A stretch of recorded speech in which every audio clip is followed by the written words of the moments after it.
The next topic after conditions and warranties and the Sale of Goods Act is transfer of property and title. As we were discussing under the essentials itself, what is transfer of property means? It means transfer of ownership, and even the title is transfer of ownership. Well, the transfer of title will be dealing with a different topic itself. That is, after this we will be dealing exclusively with transfer of title. Now let's see what is transfer of property. So transfer of property means, as I told you, transfer of ownership. What is this transfer? Transfer means passing, right? It is passing of property. So passing of property means what? It is coming from seller to buyer. So there is delivery of goods. There is delivery of ownership to the buyer. So this is your transfer of property means. This is the basic. So as soon as you see the term transfer of property, the first thing it should come to your mind is it is transfer of ownership. So there is passing of the property. What is passing of the property? It is delivery of goods. I hope you are clear with this. When there is delivery of goods, one thing to be kept in mind: whenever there is delivery of goods, there is also delivery of risk. I mean, the risk is passed. You can say that the risk is passed. How the risk is passed? If there is any loss or if there is any damage to the goods, and the delivery is given to the buyer by the seller. So now who has to incur the loss? Who has to on whom the risk is passed? Yes, it is on the buyer. So this is actually a general rule that along with the delivery, even the risk is passed with the property. That is a general rule. Well, there are certain other rules also regarding this, but as of now, do remember. So as well, along with delivery, the risk is also passed. So if the goods are damaged or if it is destroyed, then who has to bear the loss from this rule? It is the owner who has to bear. Even if the goods have been passed, everything, the documents, everything mentions that goods have been passed from the seller to the buyer, but still the seller is having the possession of it. Now who becomes liable for the losses? Who has to incur losses? Yes, it is the owner. That is, the buyer has to bear the losses. Now, imagine that the goods are in possession with the seller, and if the goods are damaged by third party. Suppose I go to a car showroom, I buy a car. I have paid money, everything. I say that you please have the possession of the car. I'll come and collect it later. There is a playground nearby, and while playing, the ball comes and hits the car, and there is a dent on the new car. Now who becomes liable for this? The seller. The car dealer has already transferred the property to whom? The buyer. So now, even though it is with the seller, the owner has to bear the loss. Clear with this? Okay, we'll go to the next point. Now, when a claim or suit for price arises to the seller, when does a claim or suit for price arise to the seller? When can he claim the price? Only when the property is transferred. Once the property is transferred, he can claim or he can file a suit against the buyer to get his price or get the amount. So these are the basics of your transfer of property. First we are dealing with transfer of property, then later on we will deal with transfer of title. So I hope you are clear with transfer of property. Now let's go.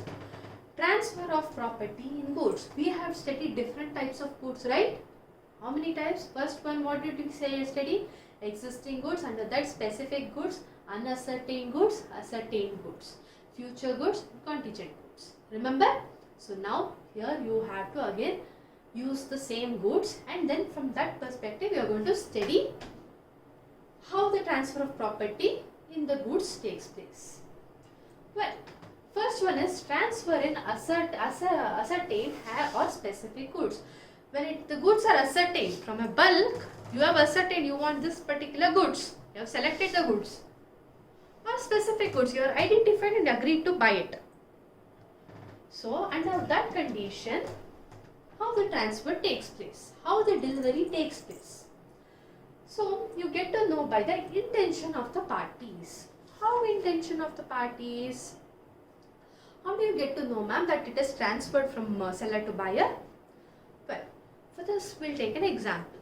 The example is this case law. Agriculture Market Committee versus Shalimar Chemical Works Limited. So there was a contract, there was an agreement between the parties. That is the seller of ascertained goods. There is ascertained goods which was loaded in a lorry from state of Kerala. It was supposed to go from state of Kerala to state of Andhra Pradesh. It was loaded in state of Kerala. So as per the agreement, seller was not liable for any losses. The seller had made an agreement that I won't be liable, I won't take any losses, and the risk passes to the purchaser. Then this purchaser, what he does is, okay, in order to be a safer side, since the seller is not taking the risk, I have to be on the safer side. What he does is, he obtains an insurance on those goods and he also pays the premium for that. So therefore, what can you know? What is his intention? The intention shows that he has already owned the goods. That is, a purchaser has already, by taking the insurance, he has already owned the goods. And if at all there is any loss to the goods in the transit, he could validly claim insurance, saying that he is the owner of the goods.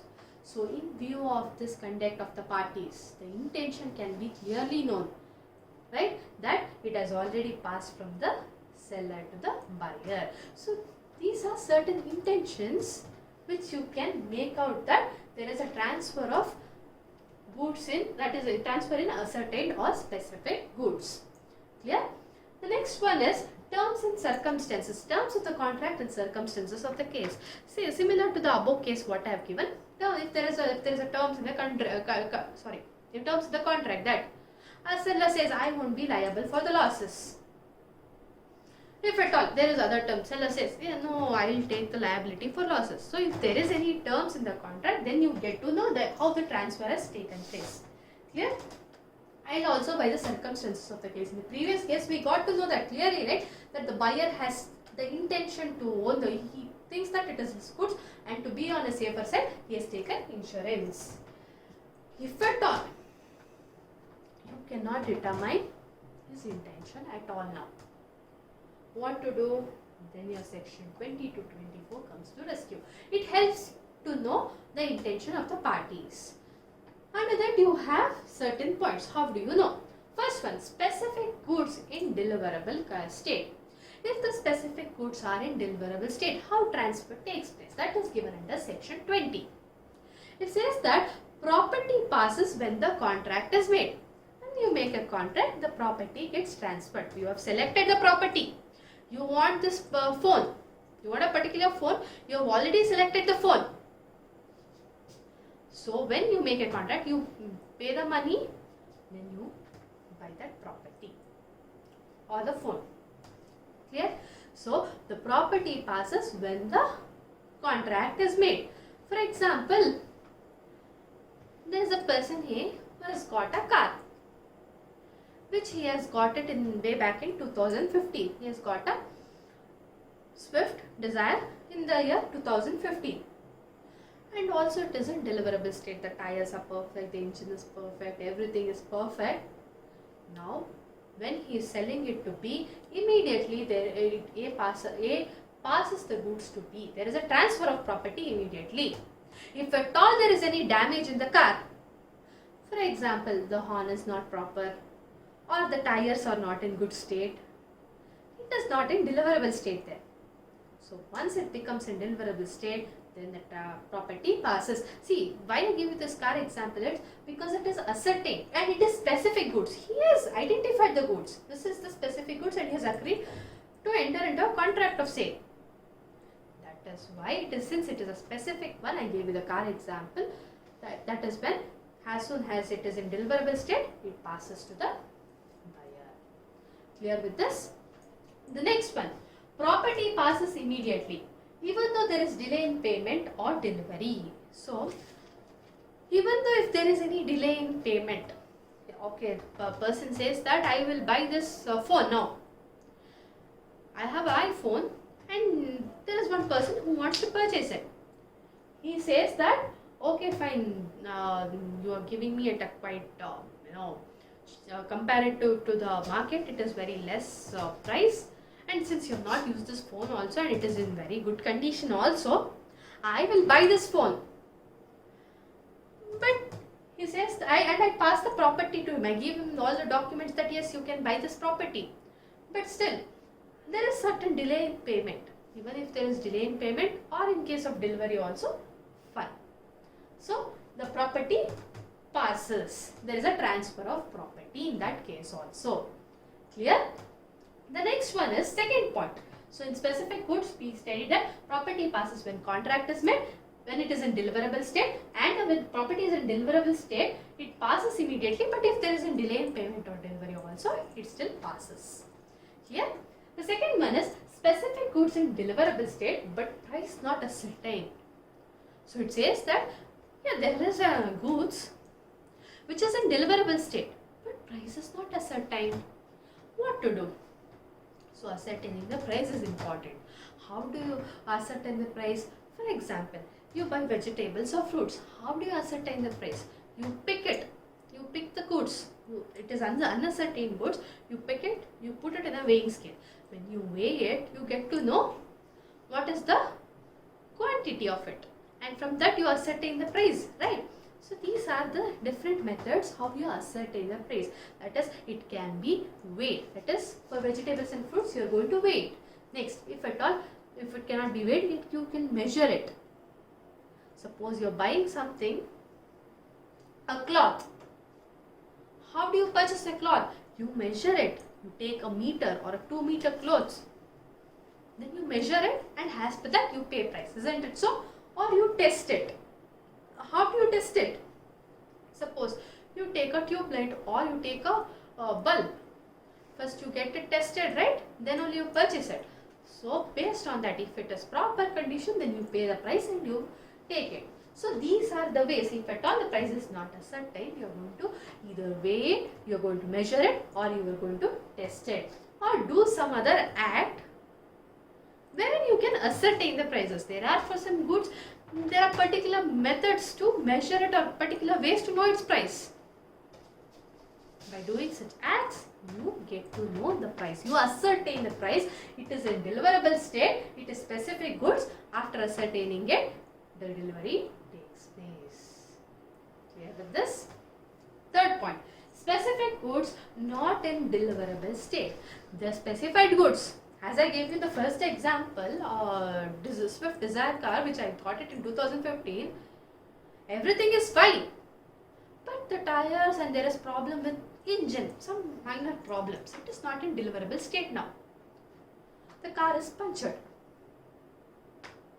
Now after doing all the requirements, repairing the engine, repairing the horn, changing the tires and getting a new tires, it becomes in deliverable state. And also there are some dent on the car, minor dents. So thereby it is not in deliverable state. Once you rectify all these things, when the dent is repaired, when the tires are changed, when the engine is changed, when you repair the engine, it becomes a deliverable state.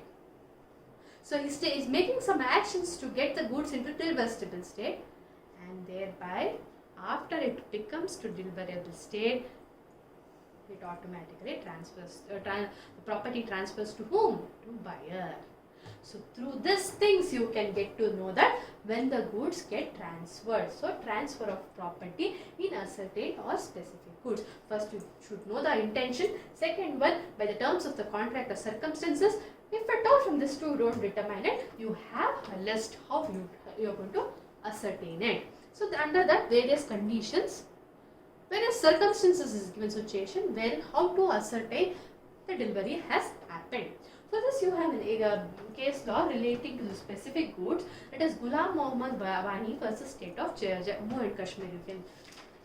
This case law is very good example. What happens? There is a contract of sale of timber by Jammu and Kashmir State Forest Corporation. To whom? To the petitioner. So the timber which is to be supplied it will be supplied on availability of the stock. Number one, condition is if the stock is available, then they are going to supply it. Then the timber was also unascertained. Well, unascertained, you will be studying it in the next part. And it was also not in deliverable state. And the price was also not fixed. So, all these things were there and laws were there. And what happened? Suddenly, there was a demand for payment of higher revised price. They revised the price. The court said that you can't do this. The price whatever has to be charged should be a reasonable. Now we'll move on to the next one. That is goods delivered on approval or on sale or on return, or if it is written. That is dealt under section 24. So now this is a situation where the goods are already delivered and those goods are approved or approved or on sale or on written. What happens? What is actually given in section 24? So let's see. I have made it. I have actually whatever the your section 24 has given the definition. I have broken it. I've broken the definition and tried to make it simpler.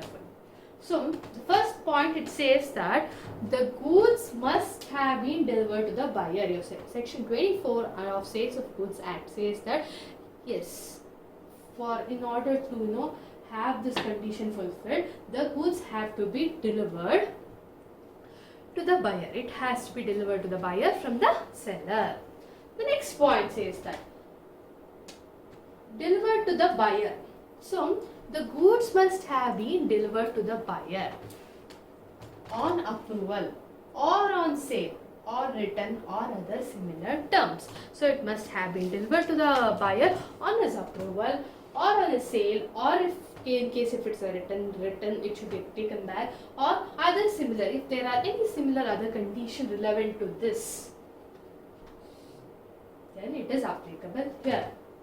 The next point says that the buyer must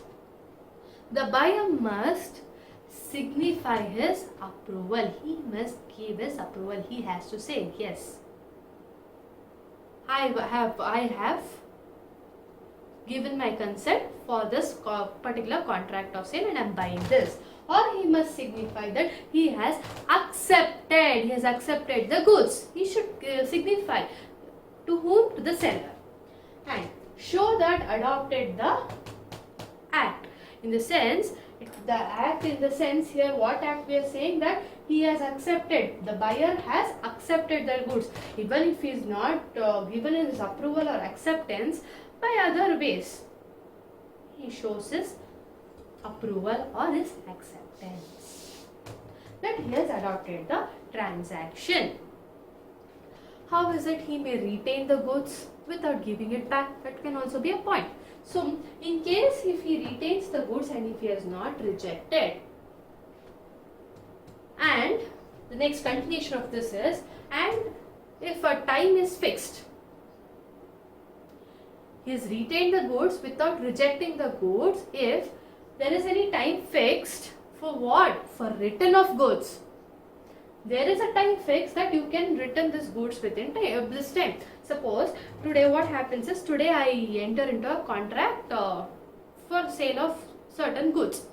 Let's assume one big box of chocolates. I have sold this to my friend B. Now he has taken the delivery of the goods. He has retained the goods, and in the agreement I say, see, there is a time fixed within 15 days from today. In case if you don't return me the goods on the expiration of 15 days, I'll take it as that you have retained the goods and you have accepted it. So the time period is fixed, and on expiration of that time, such time it is taken as that the goods have been retained and he has accepted it. If no time, there is no time fixed for us in the agreement, no time, on the expiration of reasonable time, some reasonable time for 1 month or 2 months. After that, on expiration of that reasonable time, not after 2-3 years and all, some reasonable time, then it is assumed that yes, he has accepted it. So that is what we are dealing in this goods delivered on approval or on sale or return. Now we have a case law for this, Kirkham versus Attenborough. This case is quite interesting. What happens, this person, Kirkham, he is a jeweler. He is a manufacturer of jewelry, and he delivers the jewelry to one person called Winter. There is a person called Winter to whom this person, that is Kirkham, who is a manufacturer of jewelry, he delivers certain jewelry to him. This person, Winter, whom he has given the jewelry, he goes and pledges the jewelry with Attenborough, with this person. Winter, there is person Winter. This person has sold jewelry to Winter, and here he is pledging. He is pledging to this person the jewelry. And this person is also a pawnbroker. Now, since he has not paid the balance of jewelry money, it was remain unpaid. This person, that is a manufacturer of jeweler, he brings an action. He files a case against Attenborough. That is to whom the jewels are pledged. He files a case against him, saying that you have to give my money, whatever is remaining, which was taken by Winter. Now it was held that when Winter, this person, pledged the goods with Attenborough, a pawnbroker, when he pledged it, he had adopted the transaction. What transaction? Yes, there is a sale, and here the pledge. He has adopted the transaction. After adoption, he becomes the owner. That is, there is a sale of jewelry, and he has become a owner just by, how is he showing? By pledging. When do you pledge the goods? When it is yours, right? When it is not yours, you don't pledge for money. So he has pledged the goods. By his action, you can say that he has become the owner, and by the sale, it has conveyed a good title to Attenborough and to the Winter also. Winter has got, Attenborough has got, because the goods are pledged with him, he has also got good title. And even Winter has also a good title because he has got it from Winter, and by this pledging act, it is shown that he has got a good title. Therefore, it could be recovered from him. They have got the good title, and therefore it could be recovered from him. So the only remedy with the seller was to claim the price from the Winter. Here in this case, the seller, that is Kirkham, he had only one remedy, because the delivery of possession is already over. He does not have the possession of the goods.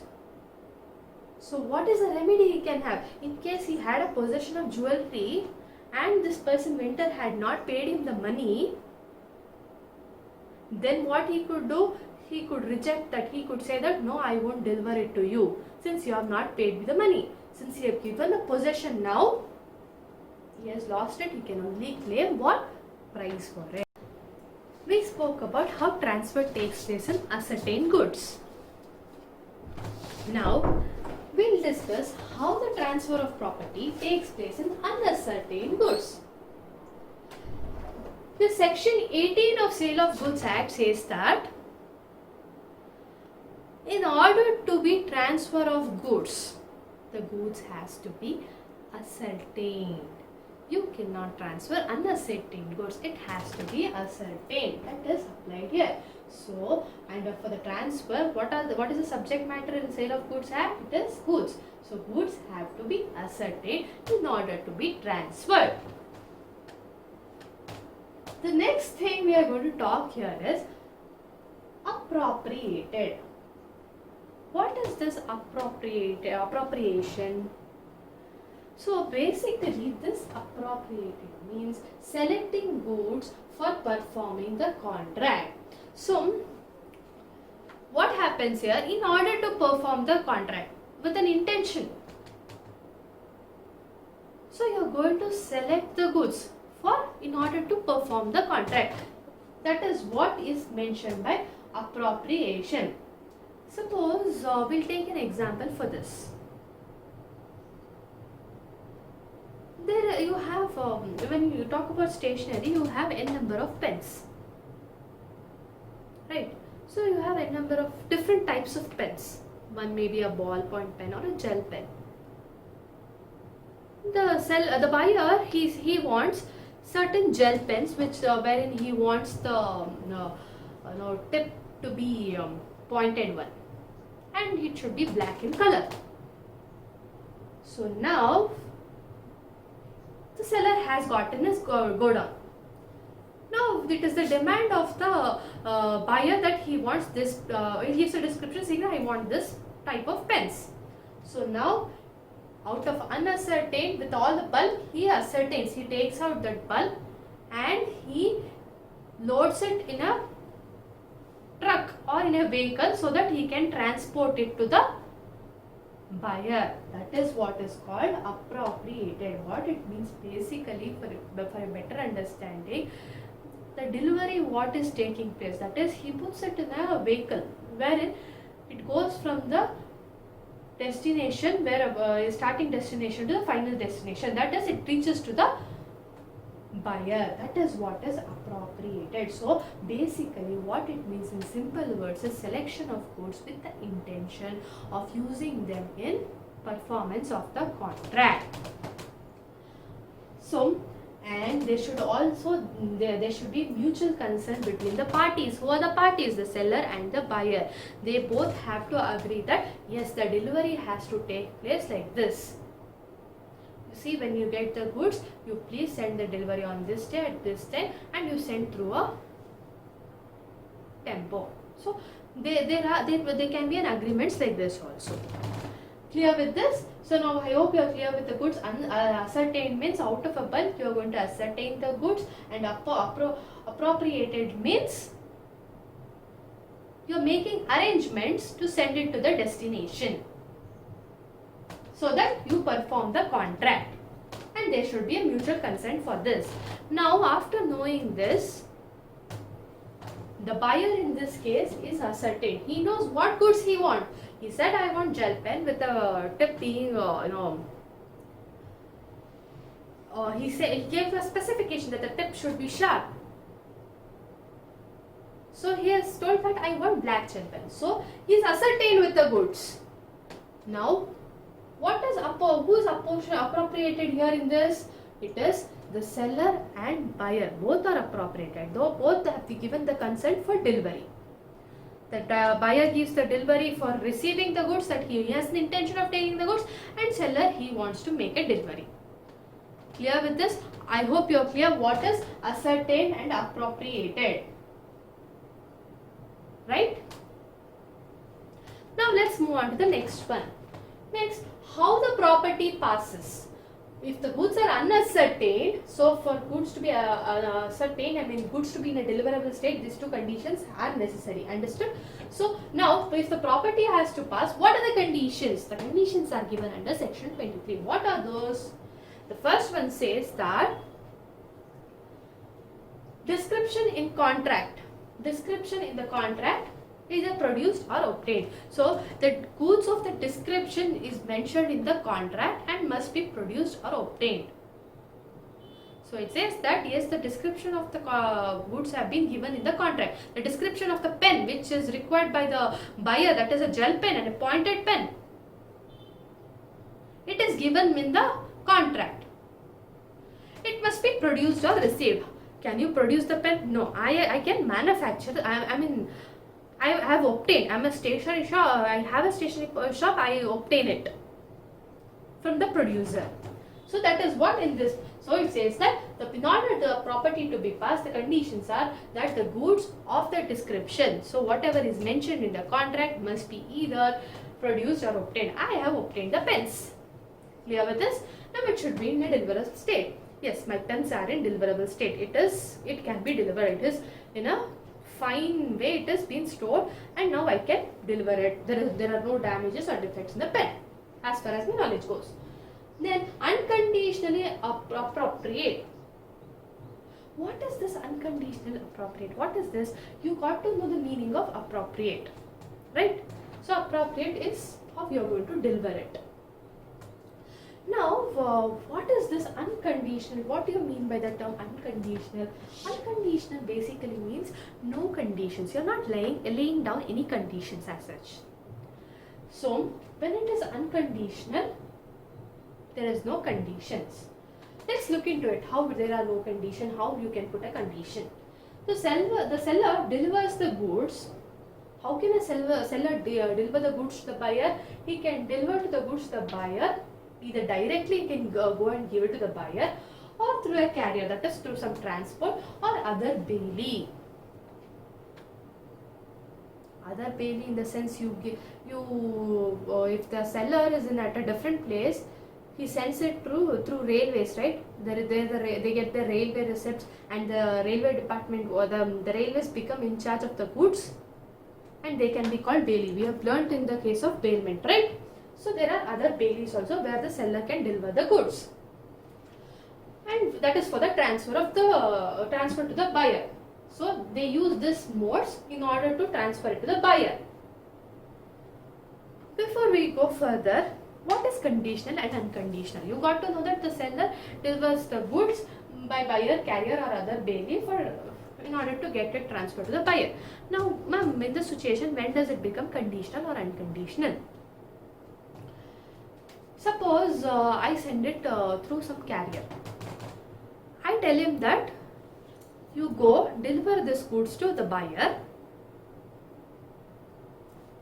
and you also receive the money before you hand over the goods to buyer. So what is this now? I have put a condition that receive the money. So what is it? It is a conditional one. Or I say to the carrier that you take this goods to the buyer's destination. There, I give you this receipt. Take a sign on this receipt.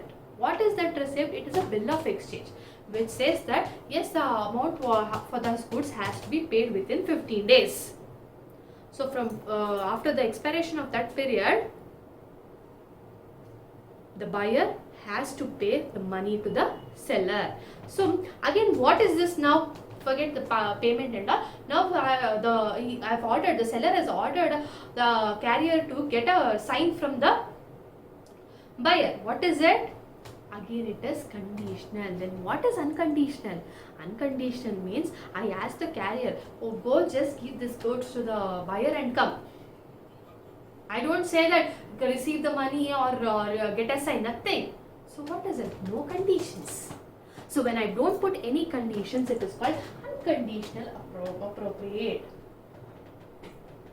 Got it?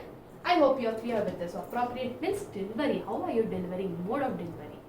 In the sense, you are making a delivery of goods, that is transfer of goods. That is in that I am not putting any condition. Then also the property passes. These are the conditions for the property to pass. Clear? And anyways, even if it is an unconditional one or if it is a conditional, in case if it is an conditional one, when does the transfer of ownership takes place? It is only after the payment. So once the payment is done for the goods that are being delivered to the buyer, then only the ownership is transferred. Plus, one more condition we have got, that is, does not reserve the right of disposal. Now, unconditional, if he delivers without any condition, then also he has got the property passes. And the second thing in unconditional is does not reserve the right of disposal. He does not reserve the right of disposal. Disposal means here sale. There is no right of sale. Clear with this? And how it is? So whatever the mutual assent, that is we have discussed that there should be mutual consent. So this assent has to be express or implied. It can be either express or implied. So other point here again is it can be before or after apportion. So we have to remember two important points. How is the mutual consent? It can be either express or implied, and it can be before or after appropriation. Now let's take an example for this and try to understand. Maybe you're confused with the second part, then I'll try to understand. Now there is a person here having the sugar in bulk. He has got certain sugar in bulk which he has obtained from the manufacturer, sugarcane manufacturers. Then that particular sugar is sufficient to fill 20 bags which was asked by person B. He says that I want 20 bags of sugar. It is there with A. After a contract, he fills 20 bags of sugar. Now what is this? It is an ascertained and deliverable state, right? Then he gives the notice to B that please come and take the sugar, collect the sugar. Now what I said, it can be before or after. What is before? I say that there are 20 bags and I ask him, shall I pack those bags? Now I say, see, I have 20 bags. Maybe whatever the example I gave, we'll take it further. Maybe there are 20, I don't have sufficient to fill 20 bags. I say, sir, can you wait for 2 more days? I'll get the stock. Then when I get the stock, I call him up and I say, sir, now I have 20 bags sugar. What was your requirement? Can I fill it now? Shall I fill it now? That is before apportionment. He's filling the bags. He's making it ready for delivery. That is what is apportionment. And I call him and I say, shall I pack it? That means before. After means, I call him up and say, I have packed it. Now I am sending it to you. That is after apportion. That can clear with this? So how it can be before and after apportion? Now, B says that yes, I will take it as soon as possible. Then the transfer happens. Then this completes your property, and then the property passes. So by apportion, by this there is apportion by A and also assent by B. Who is B here? B is a person who has asked for sugar. He is the buyer. And now B has given his assent. Yes, you can deliver it. Then A has apportioned it. Therefore, the property has passed to B. By this, it is clear that property has passed to B. Clear? Now, if the sugar is destroyed by floods or anything happens by fire, and it is in the cellar A's godown, who is liable for the loss? Who has to bear the loss? Loss to B, because the ownership is with B. Who is the B? B is the buyer. I hope from this example it makes you clear how exactly the goods will pass in case of unascertained goods. We have a case law for this, United India Insurance Company versus Jamila BB. What happens in this case is, it is basically the goods is motor vehicle, that is a jeep. The price vehicle stipulated in this agreement was 10,000 and 2,000 was already paid as per the agreement. And it was registered, and later it was agreed that balance of 8,000 to be paid. They also agreed that until the entire price is paid, the ownership in the vehicle shall not pass to the buyer from seller. So he had a balance of 8,000. Until it is completely paid, it cannot go to the buyer. And also, the seller was to execute the requisite papers after payment of balance. And after the balance is paid, or whatever the documents or whatever the papers that has to make it clear that there is delivery of possession or delivery of ownership, all those has to be taken care by the seller. There was an accident now. The question, who is the owner now? As per the agreement, only when the balance amount is paid, then they become the owner. So the seller becomes liable. the buyer has not got the ownership with him still, because there was one condition that after the payment of balance amount only the buyer becomes the owner. If such condition is there, then the seller becomes liable. Clear with this? I hope you are clear with this. So I'll just revise it. So property passes, how the property passes in unconditioned unascertained goods is given under section 23. First one is the goods of description in the contract. It should be mentioned in the contract that has to be produced or obtained by the seller. The next one is it should be in a deliverable state. The third one is unconditional appropriate. What does it mean? Means there should not be any condition as such. So seller delivers the goods to buyer himself or to the carrier, the transporter or other payee for transfer it to the buyer, and ownership transfer only after payment. The second one is does not reserve the right of disposal or sale. So it does not reserve the right. Once it is sold, no. If it is an unconditional one without any, he has not put any condition, then he loses the right of disposal or sale in case if there is a failure by payment by buyer. Then the assent is very important, as we have already discussed that there should be a mutual consent, that is it has to be expressed or implied. Then it can be before or after appropriation. When we were discussing about the transfer of property in the very basics, what did we learn there?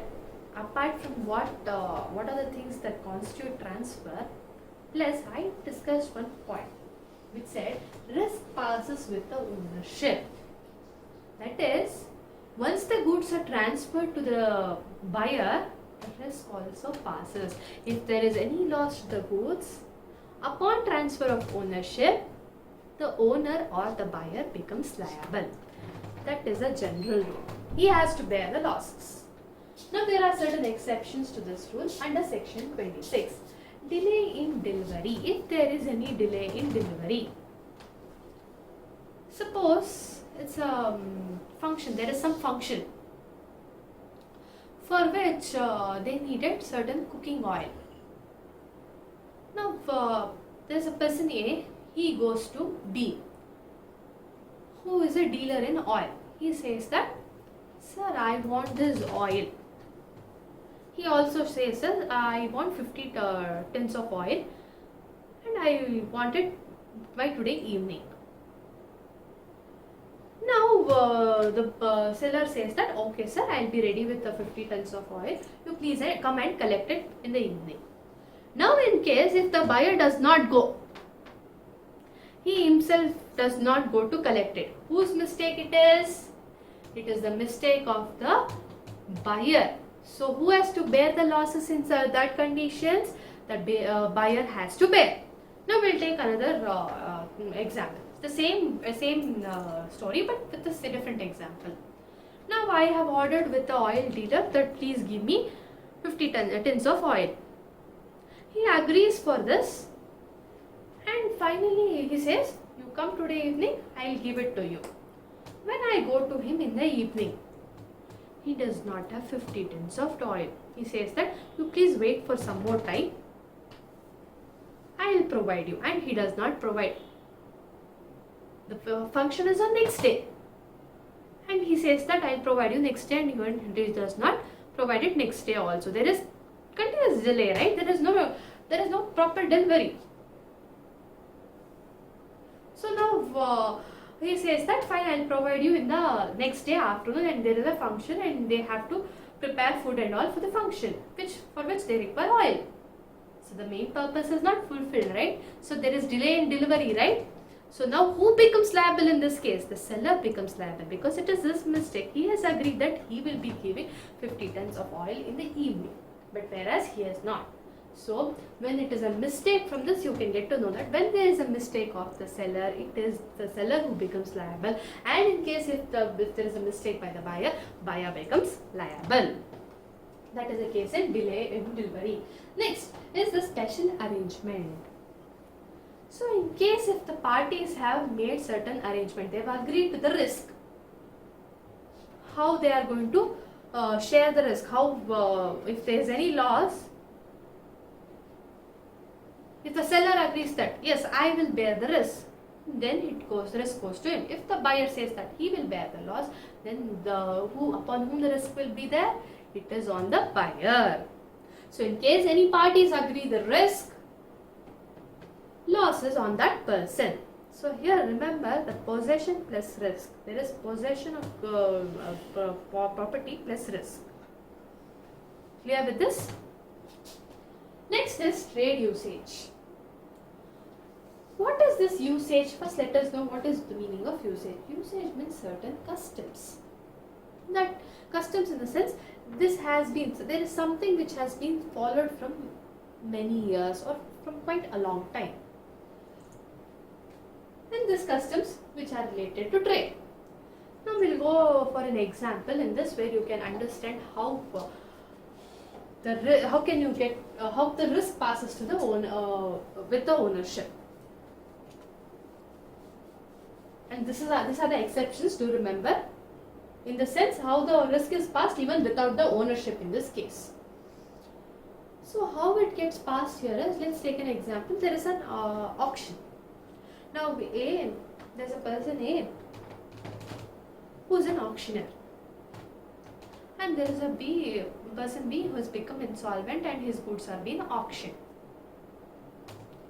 Now it is a general practice or it is a custom of this auctioneer, this particular auctioneer A. They say that highest bidder will get that particular goods. And also they have one custom which says that till the money is completely paid by the highest bidder, the ownership is not passed, only the risk will be passed. According to this condition, now the highest bidder becomes liable. Why? Because he has not got the ownership. But what has he got? He has got the risk. Clear with this? Now we'll just make an quick revision of this. Risk passes with the ownership. As soon as the delivery of the goods takes place, the risk also passes. That is a general rule, and there is an exception under section 26. First one is delay in delivery. If there is a delay in delivery, the buyer doesn't get the ownership. That is why only he'll be getting what he'll be getting. Only he has to bear the loss. Special agreement. If there is any special agreement, then only the risk and possession they have got and not the ownership. Ownership is not transferred in this. Remember, trade usage, again the ownership is not passed. Only the risk is passed. If they have certain trade usage or custom saying that, only the risk will be passed. Clear?